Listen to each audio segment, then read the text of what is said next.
السلام عليكم ورحمة الله وبركاته. عدنا إليكم من جديد بعد غياب طويل لظروف قاهرة. معنا اليوم قراءة في كتاب الحرب القذرة لحبيب سويدية، ضابط سابق في القوات الخاصة للجيش الجزائري، فابقوا معنا. الفصل الأول، مقدمة.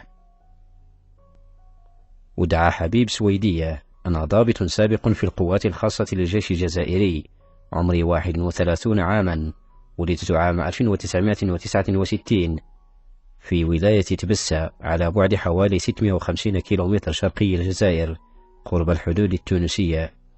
وكوني متطوعا عام 1989 في صفوف الجيش الوطني الشعبي، لم يخطر لي أنني سأكون شاهدا مباشرا على المأساة التي أصابت بلدي. يعرف المهتمون بالوضع الجزائري، حتى لو لم يعترفوا بذلك دوما، حجم الفظائع المرتكبة ضد الشعب من قبل الإرهابيين الإسلاميين وقوات الأمن. وإذا سلطت الأضواء الإعلامية بحق على جرائم الإرهابيين وأدينت بالإجماع، فقد قلل كثيرا من شأن جرائم الجانب الثاني، الجيش والشرطة والدرك والميليشيا التابعة للنظام. لقد بقي المجتمع الدولي عدا بعض المفكرين وبعض المسؤولين في منظمات غير حكومية صامتا إزاء هذه الفظائع. رأيت زملاء لي يحرقون طفلا في 15 من عمره حيا.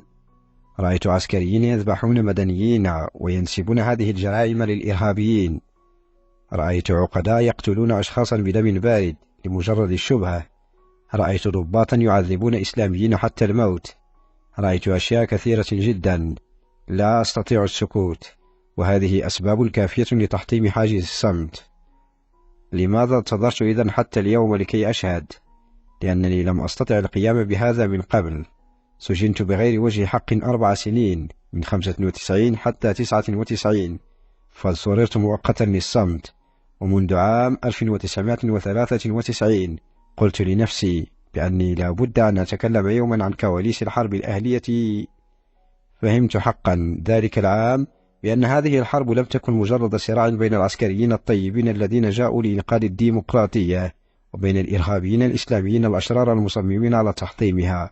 لو كان الأمر كذلك لما غادرت بلدي قط، ولحاربت الإرهابيين حتى آخرهم. باستطاعتي اليوم الرد على تلك الأصوات التي ما زالت تعلو في الجزائر وفي أماكن أخرى لتبييض نظام الجنرالات. وإذا قررت مع هذا الكتاب أن أشهد فذلك بالدرجة الأولى من أجل تحرير ضميري، لأنني لا أريد بأي حال من الأحوال أن أشعر بأنني شريك في جرائم ضد الإنسانية.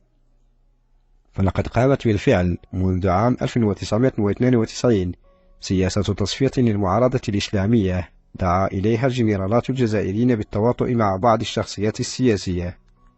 يردد هؤلاء وأولئك في الكواليس بأن المرء لا يستطيع مكافحة التيار الإسلامي مسلحا بإعلان حقوق الإنسان، وهذا يلخص تماما عقلية أصحاب القرار الحقيقيين في الجزائر. مع ذلك فليست مهمتي قطعا في تبرئة الإرهابيين الإسلاميين من جرائمهم، ولا في تجريم مجموع الجيش الوطني الشعبي. أنا في موقع يمكنني من معرفة أن الإسلاميين قد ارتكبوا الفظائع، وبالعكس أيضا أن في جيشنا جنودا وضباط يتمتعون بسمات خلقية ومهنية عالية، وهذا النوع من العسكريين مهمش للأسف، ويكاد لا يكون له أي رأي أو سلطة قرار. أعتقد أيضا بأن تاريخ بلدي لا يحتاج مرة أخرى إلى تقنية. هل يجب التفكير بأن المصايب الحالية للجزائر تعود في قسمها الأعظم إلى عملية التنكر هذه التي دحقت بالتاريخ غابات الاستقلال؟ اليوم يجب النظر إلى حقيقة مواجهة. يجب أن ننتهي من الأكاذيب إذا أردنا أن يعم بلدنا السلام. قناعتي هي أن جيشنا يفترض أنه وطني وشعبي، حامي سلامة أرض الوطن واستمرارية مؤسسات الجمهورية. لا يحق له اللجوء إلى الإرهاب لمحاربة الإرهابيين. ليس هناك منطق ولا استراتيجية عسكرية يمكنها أن تبرر قيام الجيش باغتيال آلاف المواطنين بذريعة استئصال الإرهاب. لا شيء مطلقا يمكن أن يبرر الموت المجاني لعشرات الآلاف من المدنيين. يجب ترهيب الإرهابيين، ذلك هو شعار السلطة.